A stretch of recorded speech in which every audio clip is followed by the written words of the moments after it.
My boyfriend, 26, and his brother, 29, had a very toxic relationship. His brother had issues and had to pay for insurance as part of his job, but then he died from drinking and falling down the stairs. So insurance paid out a $260,000 split between him and his mom. Dad abandoned them, so $130,000 each. Boyfriend said he didn't want the money and wanted to donate it to a charity. We've been together for 3 years, and for 2 of that, I've paid the majority of the expenses. I make $90K a year, and he makes $35K. He also has credit card debt from not making enough to survive on medical debt. I pay $2,000 of our $2,600 rent, most of the food cost, so he can pay off debt. I will admit, I feel like he can do better. Still, with his bad upbringing and crappy family, I tried to be gentle about nagging him. Unfortunately, he hasn't made any areas of improvement. I've worked hard to get new jobs and increase my salary, and he hasn't, which hurts because I work a lot, 9 to 11 hours a day, while he gets to follow his passion. He teaches kids gymnastics, which doesn't pay well.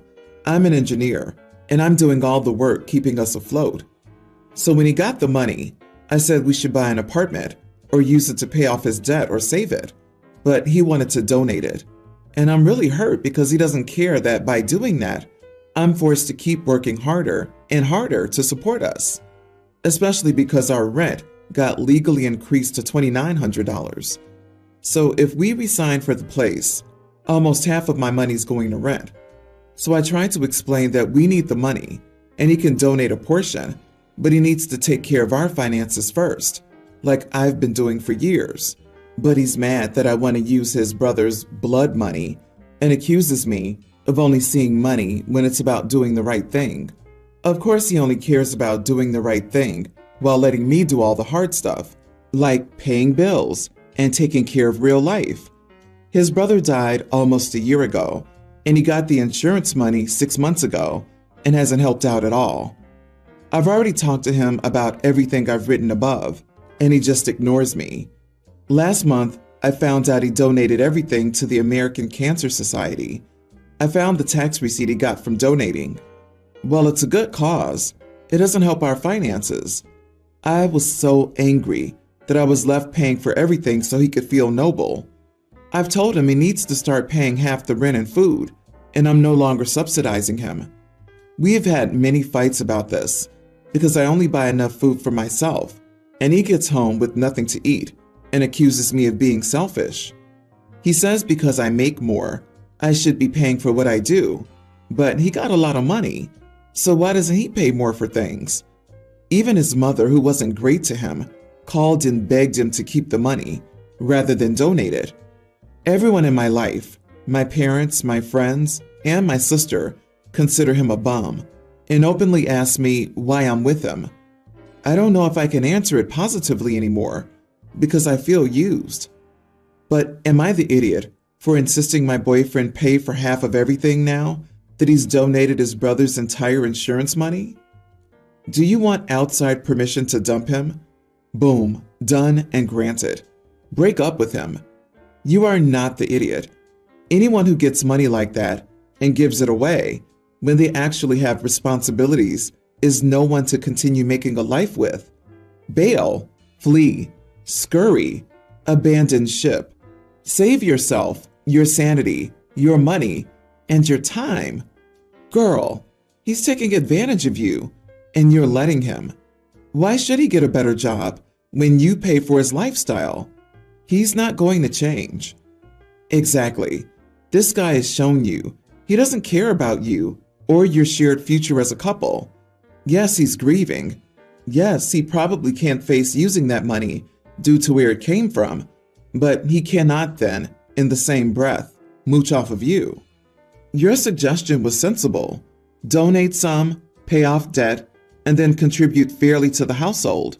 But he made a major life decision and hid it from you until you found out from finding the receipt. So he's not acting like a partner. He doesn't care that you're being pushed past your point of comfort financially, and he doesn't think you deserve to be told important things. I hate the phrase, but at this point, he's quitting your relationship, and you haven't realized it yet. Seriously, he's a bum. Why are you with him? He's a financial burden who doesn't care about you, doesn't listen to you, and doesn't want to help you.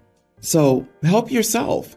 Choose you, because he will always choose himself. My nephew turned 18 this week and wanted a party with just him and his friends. He didn't want it at his house because he said his dad and brother are super controlling. I said he could have it at my place since I'd be out of town. I expected my house to be in the same condition as I had left it. I came home this morning and my house was messed up. Dishes were everywhere, trash, and my bathrobe was missing. My nephew had already left, so I drove to my brother's house. I let myself in, went into my nephew's room, woke him up, and told him to go clean my house, now. He said he did, and I said, "If you don't clean my house, help me, God." As he was getting dressed, my brother asked what was going on. I told him it was being taken care of. He said I can't barge into his house like that and wake people up. I said, given the circumstances, I can. Am I the idiot for making my nephew clean up after himself? Edit. My nephew gave me his word he would leave my house in the same condition as I left it. Wait, so you're asking, am I the idiot for making your nephew clean up after himself? No, that's not the issue at hand. Am I the idiot for barging into your brother's house without permission at 4 a.m., waking the nephew up, brushing your brother off when he very reasonably wants to know why his home has been invaded and his child rousted out of bed, and not giving your brother the full story so that he could have the chance to support you in making his son act responsibly? 100% and emphatically, yes, you are the idiot. Exactly this. As soon as OP got to, I let myself in, I was like, oh no. There are zero circumstances in which this is a good idea. The point of having the party at OP's was to avoid parental control, which means the parents have no idea what happened. So OP just barged into someone else's house for seemingly no reason and gave no explanation. Even if the parents were on OP's side, they probably aren't now, because what the heck? I don't get why so many people seem to be glossing over the whole the parents don't know about the party, like that's not an issue. I'd be so angry at my sibling if they let my kid throw a party unsupervised at their house because my nephew gave me his word. Your nephew should have cleaned up, but didn't. Who could have predicted that, though? Probably everyone on the planet. Be happy nothing's destroyed or broken, which I'm sure you'll find there are indeed things broken and destroyed. You got played by the nephew. His parents said no for a reason. I, female, nearly adult, have a twin sister who passed away almost a year ago. She was my best friend, and losing her felt like I lost part of myself. It feels like a part of me is missing. I've been in therapy, which has helped me a lot. My parents, though, haven't been doing well. They argue a lot, which rarely ever happened before. It's made being at home difficult. Being a twin means my sister and I share a birthday. Yesterday was our birthday. I ended up missing school because I didn't think I'd be able to concentrate. My parents understood, so they let me stay home. They didn't wish me a happy birthday or buy me a present. They knew what day it was, though, so I laid in bed all day. A few hours after the usual time school got out, a few close friends of both my sister and me came over with cupcakes, balloons, and presents. It honestly made me so happy my friends did that. We're in the basement, just hanging out and talking, when my mom yelled for me to come upstairs. She asked what was going on, and I explained what happened.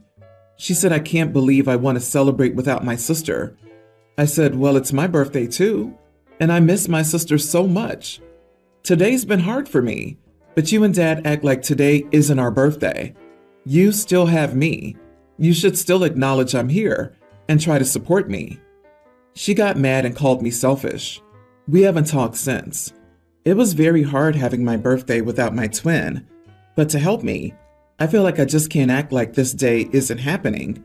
Plus, I know my twin would want me to still celebrate. Not the idiot. First, I'm sorry for your loss, but I can't imagine your sister would want you to live a life of mourning. hoping she was there in spirit. But it seems like your parents aren't handling things well, and please don't let them hold you back. Maybe try to let them mourn in their own way, but they certainly need to incorporate therapy into their process. I understand your parents are upset and miss her, but that's no excuse to pretend that a birthday doesn't exist and not acknowledge their daughter, who's also hurting. Your parents will lose both their kids if they don't stop with this. It sounds like your very presence triggers your parents in the same way that your shared birthday does. It's mind-bogglingly insensitive to call you out for receiving the love and kindness of your awesome and thoughtful friends. Be happy that you have wonderful friends that are there for you. Based on what OP said, their mutual friend showed up unprompted to throw OP an intimate party of them just chilling. This could also be part of their friend group's healing process because people process grief differently. OP's birthday doesn't cease to exist because their twin passed away. It does a disservice to both of them by making the day all about the deceased. I'm a fellow twinless twin. Instead of ignoring our birthday, I call it celebrating for us both, which occasionally means I overindulge. On the flip side, I have another twinless friend that tries to ignore his birthday. It's not about what your parents think. This is about you and how you choose to honor your twin and your day. I, 38 female, live alone in the house I grew up in. It was left to me by my mother after she passed away 10 years ago. About 4 years ago, a couple about my age moved in next door, and we've been at odds since day one. There have been numerous times and issues that we disagreed on. I have 3 cats that I sometimes let out into my backyard. My neighbors have a dog that would jump the 5-foot chain link fence separating our yards to chase my cats. I told my neighbors if I caught their dog doing it again, I would call the cops. They actually dared to ask if I would be willing to split the cost of a taller privacy fence instead of, training your dog not to jump the fence. Obviously, I refused, as I wasn't the one causing the problem, and the fence is technically on their property anyway, so they ended up putting in a taller fence. Then they asked me to split the cost of taking down an ash tree that was on their property. It had become infested with some bugs that killed the tree, and dead limbs fell on their driveway. They had the city come out, and the survey guy said the tree was about 10% on my property. I told them the tree was theirs, and they'll have to pay for it if they want it down, because I don't have a problem with it. Needless to say, we're not friends. Unfortunately, they've also thrown some loud late-night parties that included bonfires and loud music that I had to call the cops for. I'm currently out of town visiting family for a couple of weeks. I have a friend who comes over to my house every day to check on my cats and check for mail and packages. In addition, I have medication for my cats that's delivered regularly. I got a notification the other day that some packages were delivered, so I texted my friend to let them know. But before my friend could get there, I got a notification for my Ring doorbell. So I pulled up the live feed and saw my neighbor on my patio. I asked him what he was doing, and he said their package got delivered to my house by mistake, so he was just grabbing it. I told him to leave and that my friend would bring over his package when she came over. He said he wasn't waiting for that, and he tried to leave. I told him if he takes a package from my porch, I'm calling the cops. He shoved the package in front of the camera and said, "That's my name and address, OP. I'm taking my package." Then he walked away. So I called the police and told them that he'd stolen a package from me, and I had video proof. They said they would investigate. When my friend got there a little later, the police were talking to my neighbors. The police must have left while she was checking on my cats, because when she went to leave, it was just my neighbors outside. The husband yelled at her to tell me that I was a huge idiot and that I needed to take the police off speed dial and let them deal with more important crap instead of using them as my own personal problem-solving service. You are the idiot. They sound like absolutely awful neighbors, and under any other circumstances, I'd side with you in a second. But you called the cops and accused them of stealing their own package? They didn't steal from you. They fetched something that belonged to them off your porch. And while yes, I suppose they were trespassing, if you get medication delivered, then you know that sometimes packages can't wait, and perhaps this was a situation like that, and it doesn't sound like you cared to listen to anything they had to explain. If you want to be seen as the better person than your idiot neighbors, you have to be the better person. OP, you're the selfish neighbor type. Good neighbors are friendly and kind to each other. A good neighbor would go 50-50 on a fence because it benefits them both. It also adds to the property value of both. A good neighbor would go 10% on the tree because it's also on their property and also benefits their property value. A good neighbor would understand that they're grabbing their own package, but if you intentionally foster bad relationships, you can only expect bad interactions. Also, domesticated dogs are generally not considered predators, though cats are notorious for destroying local bird populations.